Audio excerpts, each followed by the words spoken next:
صلوات صلوات صلوات صلوات صلوات صلوات صلوات۔ امام جواد علیہ السلام شیعوں کے نویں امام ہیں اور 8 سال کی عمر میں امامت کے درجے پر فائز ہو گئے۔ اپنی امامت کی ابتدا ہی سے آپ بزرگوں کی مجلس میں شرکت کرتے تھے اور اپنے زمانے کے دانشمندوں کے سخت اور مشکل سوالوں کا جواب دیتے تھے۔ مامون عباسی جو ان کے بلند مقام اور عظمت سے واقف تھا ان کا بہت احترام کرتا تھا، یہاں تک کہ اس نے اپنی بیٹی کا امام سے کیا اور یہی وجہ دوسرے لوگوں کے اعتراض کا سبب بنی۔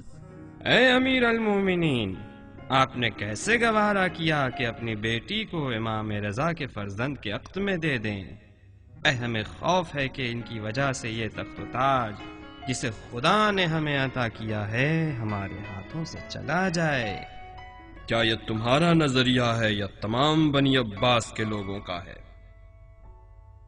یہ تمام بنی عباس کے لوگوں کا نظریہ ہے، اور ہمارے خیال سے آپ کو بھی اس بات کا اندیشہ ہے، کیونکہ زمانہ قدیم سے ہمارے اور ابو طالب کے فرزندوں میں دشمنی رہی ہے، اور جس وقت آپ نے امام رضا کو ولی عہد بنایا ہمیں تبھی سے خوف تھا، لیکن خداوند عالم نے ہمیں ان سے چھٹکارا دیا۔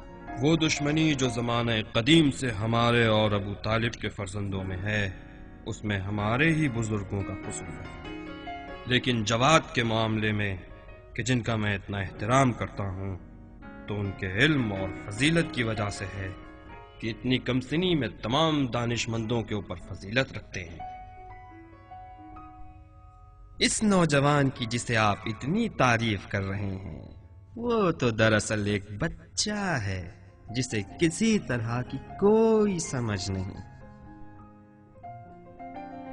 خاموش ہو جاؤ، میں اس نوجوان کو بہت اچھی طرح سے جانتا ہوں۔ اگر تم چاہو تو تم بھی ان کا امتحان لے سکتے ہو تاکہ میری بات تم پر بھی ثابت ہو جائے۔ ہمیں قبول ہے، لیکن اجازت دو کہ ایک عظیم الشان اجتماع ہو جس میں بڑے بڑے علماء کو دعوت دی جائے اور وہ احکام اور اسلام کے بارے میں ان سے سوال کریں۔ اگر اس نے ان کے سوالوں کا جواب دیا تو تمہاری بات ثابت ہو جائے گی اور پھر ہمیں کوئی اعتراض نہ ہوگا۔ مامون نے ان کے اس مشورے کو قبول کیا اور ایک مجلس ترتیب کی گئی جس میں شہر کا قاضی جس کا نام یحییٰ تھا اور دوسرے دانشمندوں کو جمع کیا گیا تاکہ امام جواد سے مشکل اور سخت سوالوں کو پوچھ سکے اور امام جواد کو مامون اور حاضرین مجلس کے سامنے بے جواب و بے صلاحیت دکھایا جا سکے، لیکن وہ اس بات سے غافل تھے کہ خدا اپنے بندوں کا خود محافظ اور پناہ دینے والا ہے اور نور اہل بیت کبھی بھی مٹ نہیں سکتا۔ کیا امیر المومنین کی اجازت ہے کہ میں اس جوان سے کچھ سوال کروں؟ امام جواد سے خود اجازت لو، اگر وہ تمہیں اجازت دیں تو مجھے کوئی اعتراض نہیں۔ فرزند رسول، کیا آپ کی اجازت ہے کہ میں آپ سے کچھ سوال کروں؟ امام جواد نے فرمایا، جو چاہو سوال کر لو۔ اگر ایک شخص جو حالت احرام میں ہے مکہ مکرمہ میں شکار کرے تو اس کے لیے کیا حکم ہے؟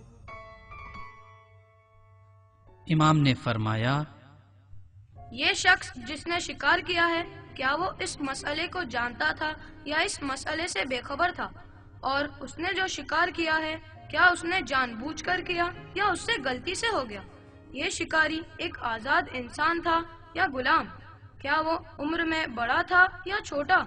اور اس نے پرندے کا شکار کیا یا کسی اور حیوان کا؟ کیا اس کا شکار چھوٹا تھا یا بڑا؟ اور اس نے جو شکار کیا ہے اسے انجام دینے کے بعد وہ اپنے اس عمل پر پشیمان ہوا یا نہیں؟ اور اس شکاری نے دن میں شکار کیا تھا یا رات میں؟ اور اس نے جو احرام پہن رکھا تھا کیا وہ عمرے کے لیے تھا یا حج کے لیے؟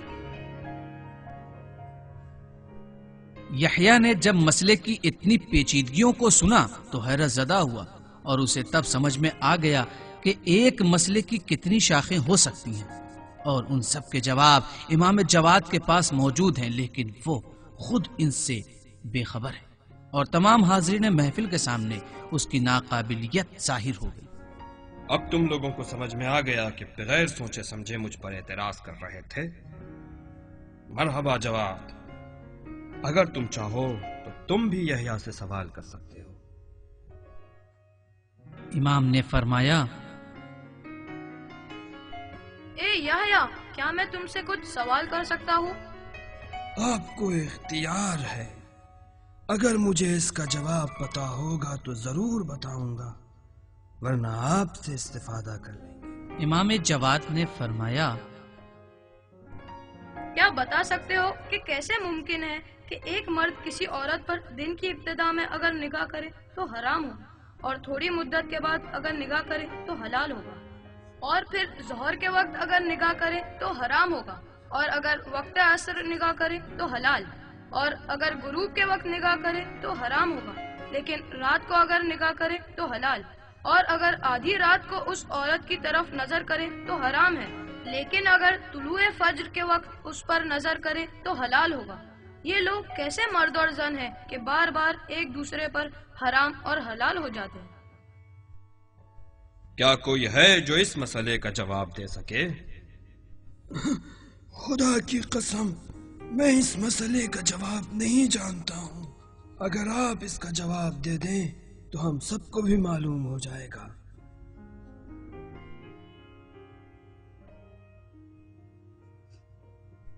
یہ عورت ایک کنیز ہے کہ اگر دن کی شروعات میں کوئی نامحرم اس پر نگاہ کرے تو حرام ہوگا، اور اگر کچھ مدت کے بعد اس عورت کو اس کے آقا سے خرید لے تو اس پر نگاہ کرنا حلال ہوگا، اور وقت ظہر اس کنیز کو آزاد کر دے گا، پھر وہ مرد اس کنیز پر نگاہ نہیں ڈال سکتا، اور اس لیے اسے دیکھنا حرام ہوگا، لیکن عصر کے بعد اس سے نکاح کر لے تو پھر اس پر نگاہ کرنا حلال ہوگا۔ مغرب کو اسے زہار کرے تو اس پر نگاہ کرنا حرام ہوگا، لیکن رات کو زہار کا کفارہ ادا کر دے تو اس پر نگاہ کرنا حلال ہوگا، لیکن آدھی رات کو اسے طلاق دے دے تو اس پر نظر کرنا حرام ہوگا، اور طلوع فجر کے وقت اپنے طلاق کو واپس لے لے تو وہ عورت اس کی زوجہ ہوگی۔ خدا کی قسم، جتنا علم امام رضا کے فرزند کے پاس ہے اتنا علم ہم کبھی بھی حاصل نہیں کر سکتے۔ تو تم لوگ کیا سمجھتے ہو؟ اہل بیت عصمت و طہارت، علم و فضل و کمالات کے ساتھ اس دنیا میں تشریف رکھتے ہیں، ان کے لیے بچپنا اور سن و سال کا فرق کوئی معنی نہیں رکھتا۔ کیا تم نہیں جانتے کہ رسول اکرم کے ہاتھوں پر سب سے پہلے بیعت کرنے والے اور اسلام کو قبول کرنے والے وہ کمسن علی ابن ابی طالب تھے؟ خداوند عالم کی اس خاندان کے اوپر خاص نظر ہے۔ اس طرح سے نور امامت و ولایت اس کمسنی میں ہی امام جواد کے وجود مقدس سے رونما ہوا کہ دوست یا دشمن کوئی بھی اسے چھپانے میں کامیاب نہ ہو سکا۔